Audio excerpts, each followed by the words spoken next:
All right, Suns play tonight again, this time against the Milwaukee Bucks. Wolf, they've picked the right time to go on their first 3-game winning streak in a long time. Remember, there was the talk all through February and through a good chunk of March was they haven't won 2 games in a row since the end of January. Yeah. But now they've won 3 in a row and potentially counting, facing the Bucks, who are playing pretty good lately tonight at home. So a chance to get a little bit closer to 500, but more importantly, a chance to hold on to that 10 seed, maybe even get a little closer to the 9 seed, but it's not going to be easy tonight. Can I also interject, too? A chance to build some real confidence. You think about it right now, what you just said. Yeah. They are playing well right now, to a point they went out and beat a Cleveland Cavaliers team that I know they had lost 3 coming into the game against the Suns on Friday night, but still, this is a great basketball team. They're having a great year, of course, and for the Suns to go out and play the way that they did, that's encouraging. But you know what? Now you've got to go beyond encouraging. You got to start winning games to build confidence inside that locker room. When we do it the right way, we've got the talent that we need, and this is what we've been talking about all season long. Everyone knows the Suns have the talent to win games. Now they need the toughness.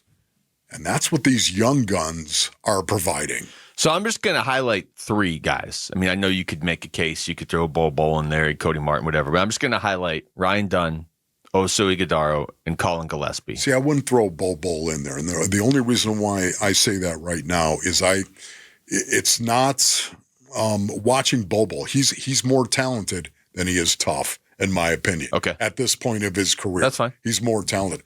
I want to see guys that go out and ball, scrap on the defensive end of the floor, and that's what they're getting. Well, the 3 guys I'm just going to isolate are those Dunn, Gillespie, and Oso, okay? So this is the 3-game winning streak. There you go.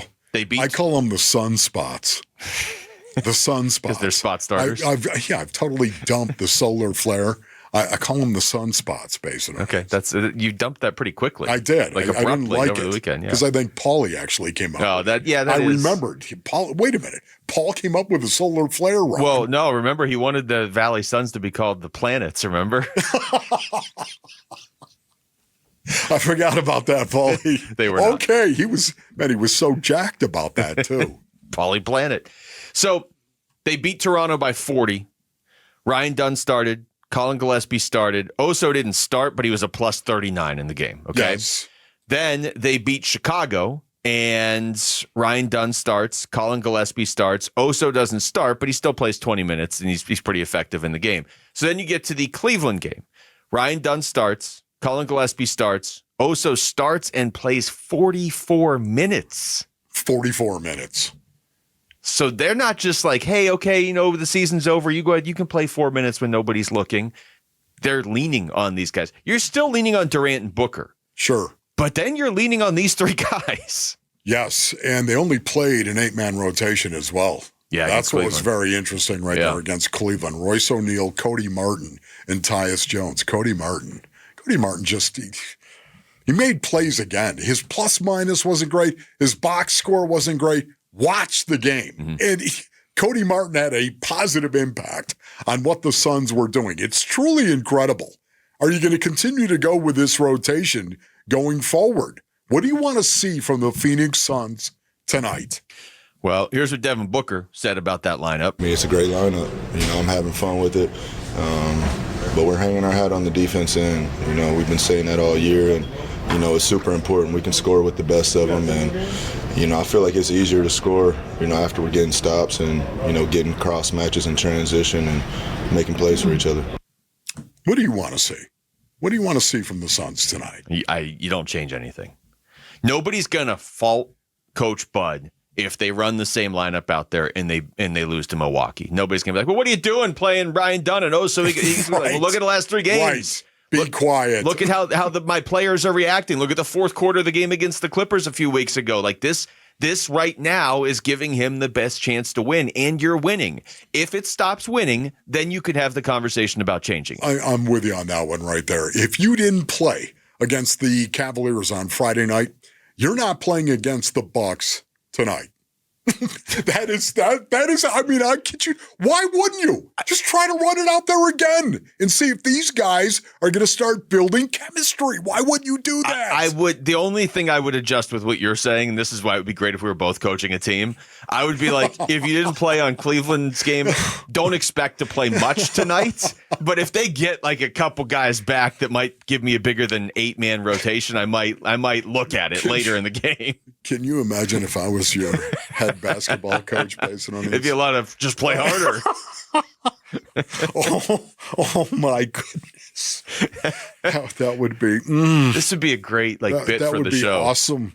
Wolf coaches different teams, different sports. You know, honestly. Just play harder. Okay, come here. Can I talk to you for a minute? Okay. Look, Beal is out. He's out. He's listed as out, unless you see something different, Luke. No, Beal is out. Grayson Allen is a game-time decision. So is Nick Richards and Mason Plumlee. Correct? That's what I see right now. That's my understanding, yes. Anyone that is a game-time decision will find out that he's not going to play, okay?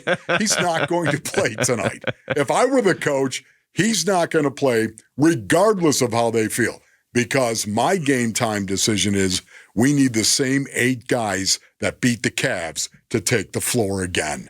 I want to see it. Why not? What's it going to hurt to run these guys back out there and say, you 8 guys who played, why don't you show me a little something again? How much does this mean to you guys? The most recent update I have on injuries, Beal's out, like you said. Plumlee and Richards are probable. Oh, boy. I don't see Grayson Allen on. Okay, so you know what I just said right there with the 8 guys, if they're probable, you're going to see Nick Richards, you would imagine. Yeah, but I still... You're going to see Plumlee. I still think the spirit of... Grayson Allen's not even on the injury report, so I'm guessing he's back. I would say this, though. The spirit of what you're saying, I think still holds true. That Ryan Dunn and Colin Gillespie and Oso Ighodaro need to factor prominently in this game tonight. Whether... And I probably would still start Dunn, at least. And Gillespie. I wouldn't mess with the starting lineup.